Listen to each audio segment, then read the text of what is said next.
जोड़ ले बंदे, धर ले प्रभु का ध्यान। सतगुरु से नाता जोड़ ले बंदे, धर ले प्रभु का ध्यान। सतगुरु से नाता जोड़ ले बंदे, धर ले प्रभु का ध्यान। सतगुरु से नाता जोड़ ले बंदे, धर ले प्रभु का ध्यान। धर ले प्रभु का ध्यान रे बंदे, धर ले प्रभु का ध्यान रे बंदे, धर ले प्रभु का ध्यान रे बंदे। धर ले प्रभु का ध्यान रे बंदे। कर ले जीवन कल्याण रे बंदे, धर ले प्रभु का ध्यान। सतगुरु से नाता जोड़ ले बंदे, धर ले प्रभु का ध्यान। सतगुरु से नाता जोड़ ले बंदे, धर ले प्रभु का ध्यान।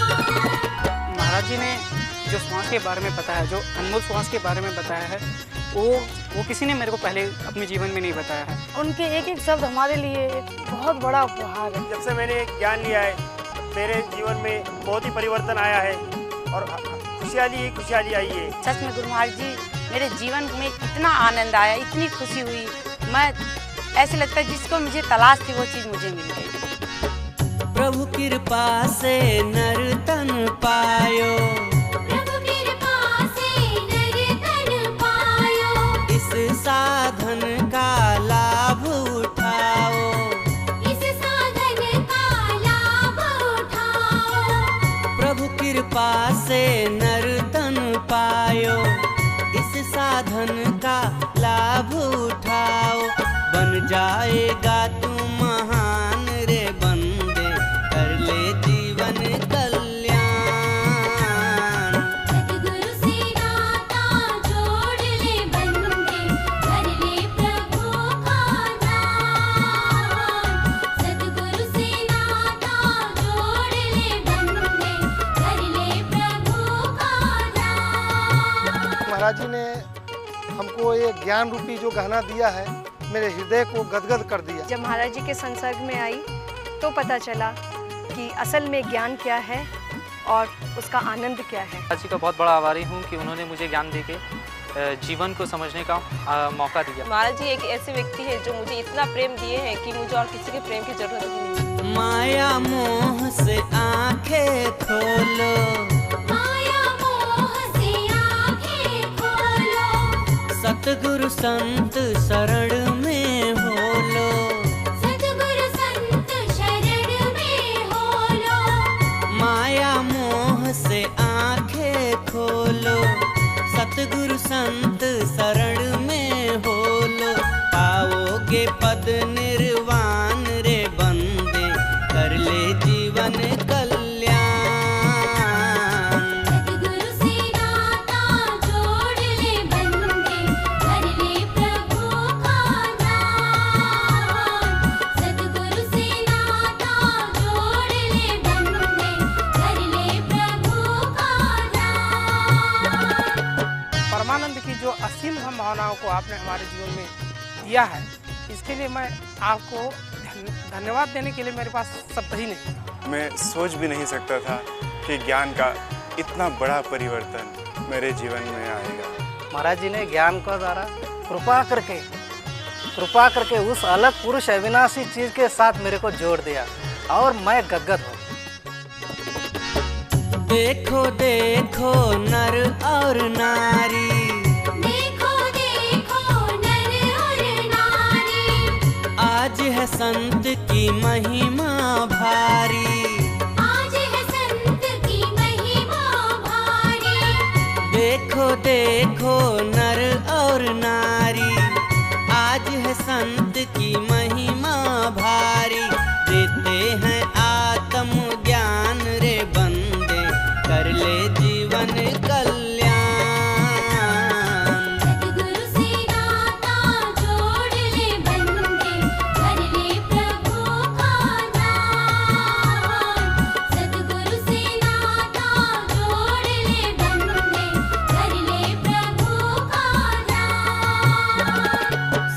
सतगुरु से नाता जोड़ ले बंदे, धर ले प्रभु का ध्यान। सतगुरु से नाता जोड़ ले बंदे, धर ले प्रभु का ध्यान। धर ले प्रभु का ध्यान रे बंदे, धर ले प्रभु का ध्यान रे बंदे, कर ले जीवन कल्याण रे बंदे, धर ले प्रभु का ध्यान। सतगुरु से नाता जोड़ ले बंदे, धर ले प्रभु का ध्यान। सतगुरु से नाता जोड़ ले बंदे, धर ले प्रभु का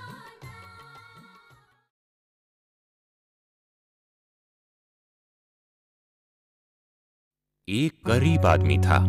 उसके फटे पुराने कपड़े थे। एक दिन राजा ने उसे देखा और उसकी दरिद्रता देखकर उसे अपने दरबार में नौकरी दे दी।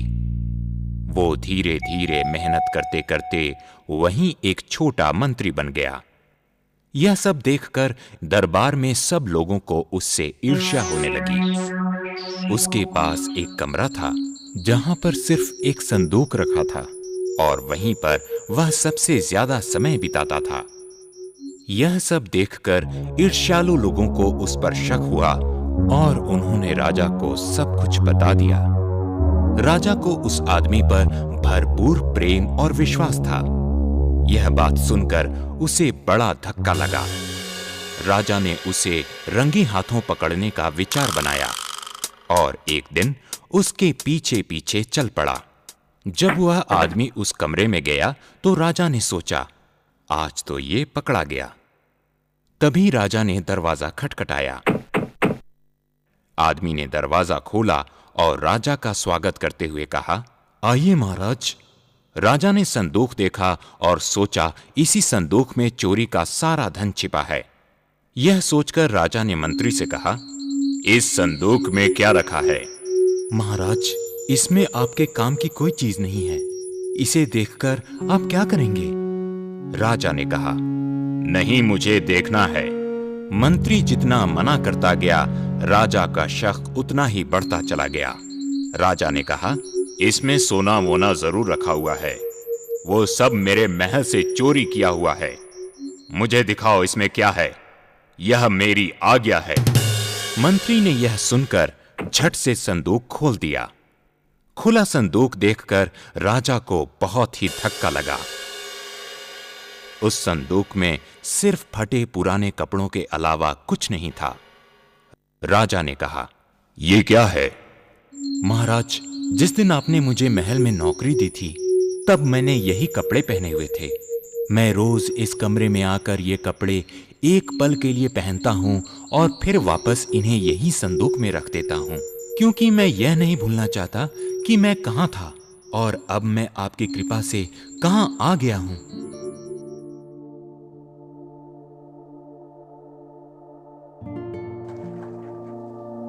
तो जब भी ये मैं उदाहरण सुनता हूं तो मुझको भी यही बात आती है याद कि गुरु महाराज जी की कितनी कृपा है, कितनी कृपा है कि कहां मनुष्य होता है और कहां उसको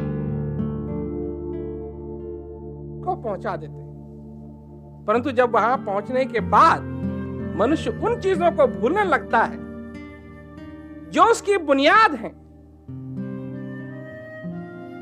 क्योंकि अगर बुनियादी ठीक ढंग से नहीं पड़ी नहीं है, बुनियाद ऐसी होनी चाहिए कि जो कुछ भी उस पे बने, जो कुछ भी उस पे हो, उसको वो ताकत दे, उसको वो मजबूत बनाए।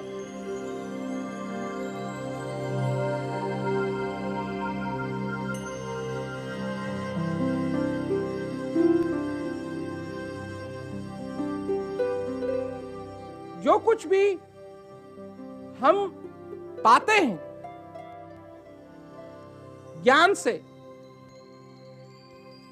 दर्शनों से, सत्संग से, यही हमारी बुनियाद है। सेवक की बुनियाद ही है।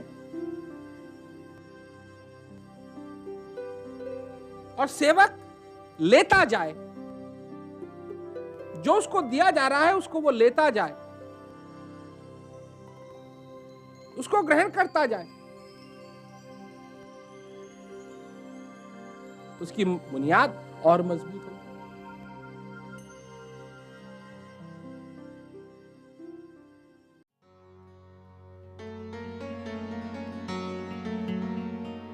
प्रेम एक खूबसूरत एहसास, एक अनुभव जो उपजता है एक प्रेमी हृदय में।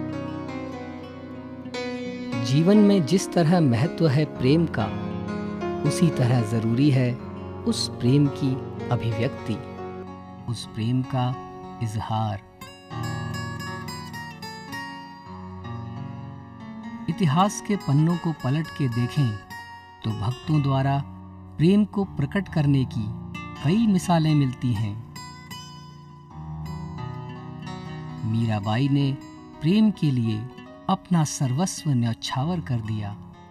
वहीं प्रेम के कारण शबरी अपने प्रभु का बरसों तक इंतजार करती रही।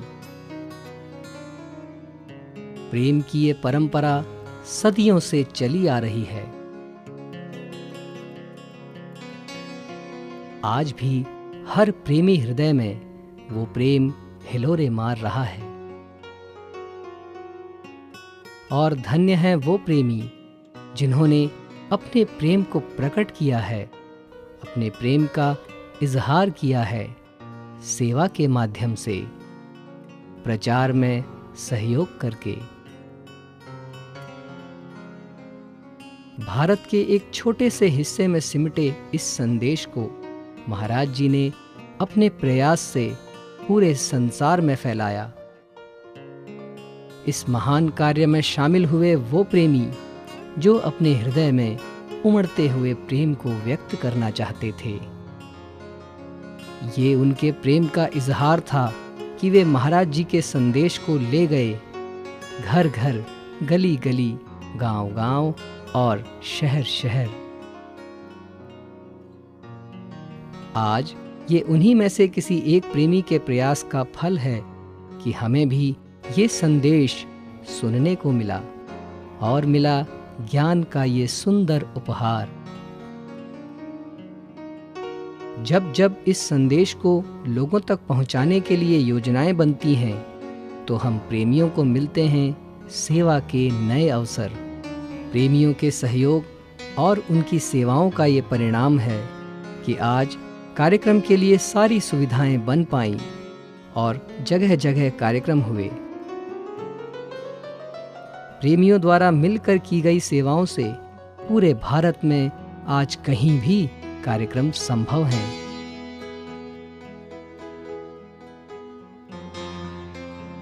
प्रेम का इजहार सेवा के माध्यम से इस कार्य में सहयोग करता है, लेकिन उससे भी बढ़कर है वो आनंद, वो संतुष्टि का एहसास जो एक प्रेमी अपने हृदय में महसूस करता है।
एक चीज़ तो है कि हम ये सोचें कि हमको ये जो जीवन मिला है, ये किस तरीके से हम इसको पूरा कर सकें, किस तरीके से इसको सफल कर सकें।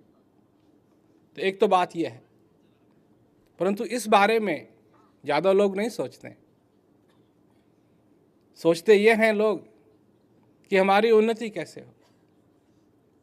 जब उन्नति पहले से ही हो रखी है पर समझ नहीं पा रहे हैं, देख नहीं पा रहे हैं, जान नहीं पा रहे हैं, तो उन्नति होगी कैसे। भगवान से आशीर्वाद मांगते हैं लोग, पर भगवान ने जो आशीर्वाद पहले से ही दिया है उसको स्वीकार करने के लिए कोई तैयार नहीं। तो फिर आशीर्वाद का फल क्या होगा। अगर घर के आंगन में केले का पेड़ है और वो खूब अच्छे मीठे केले देता है, परंतु किसी ने ठान रखी है कि उसको बाजार से ही लाने हैं, तो जो लगा हुआ है केले का पेड़ उसका क्या फायदा हुआ। अगर आंगन में ही कुआं है और कुएं में स्वच्छ पानी है, अच्छा पानी है, और तुम प्यास से मर रहे हो, तो कोई संत महात्मा तुम्हारे घर में आएगा भी तो तुमको क्या बताएगा कि तुमको प्यास से मरने की जरूरत नहीं है। जब तुमको प्यास लगे, तुम्हारे आंगन में कुआं है, उसमें से पानी निकालो, पानी पियो और अपनी प्यास बुझाओ। जो तुम्हारे अंदर स्थित कुआं है आनंद का, क्योंकि आनंद चाहिए मनुष्य को किसी भी रूप में, उसको आनंद चाहिए। परंतु अगर उसके जीवन के अंदर सब कुछ है और आनंद नहीं है, तो उसको यही लगेगा कि मेरी जिंदगी सूनी है। कितने लोग होंगे संसार के अंदर जो ये समझते हैं कि उनकी जिंदगी सूनी है। खुदकुशी कर लेते हैं लोग। क्यों खुदकुशी करते हैं? क्यों अपनी जान ले लेते हैं? क्यों? क्योंकि उनके सामने आशा नहीं बची, निराश हो गए, हर एक चीज से निराश हो गए। जब मनुष्य के हृदय में, जब मनुष्य के अंदर परम पिता परमेश्वर विराजमान है, तो यह कैसे संभव है कि मनुष्य निराश हो जाए। आदमी समझे, सोचे, देखे, अनुभव करे कि जिस चीज की उसको जरूरत है, जिस चीज की उसको प्यास है, जिस चीज की उसको चाह है, सब कुछ उसके पास है। कल मैं सुना रहा था कि भीखा भूखा कोई नहीं, सबकी गठड़ी लाल, सबकी गठड़ी लाल। गठड़ी खोलना भूल गए, इस विधि बहे कंगाल। कल कुछ लोगों से मैं मिला दोपहर में, जो लोग बहुत ही वृद्ध थे या उनको शारीरिक कष्ट था, उन लोगों से मैं मिला। तो कुछ लोगों के लिए तो था कि महाराज जी हमारे घुटने काम नहीं करते हैं, महाराज जी हमारा ये काम नहीं करता है, महाराज जी हमारा ये काम नहीं करता है। तो हमने कहा कि भाई ये तो शरीर की प्रकृति है। एक समय था तुम चल नहीं सकते थे, याद है तुमको? नहीं याद है तुमको? तुम बहुत छोटे थे, तुमको क्या याद रहेगा।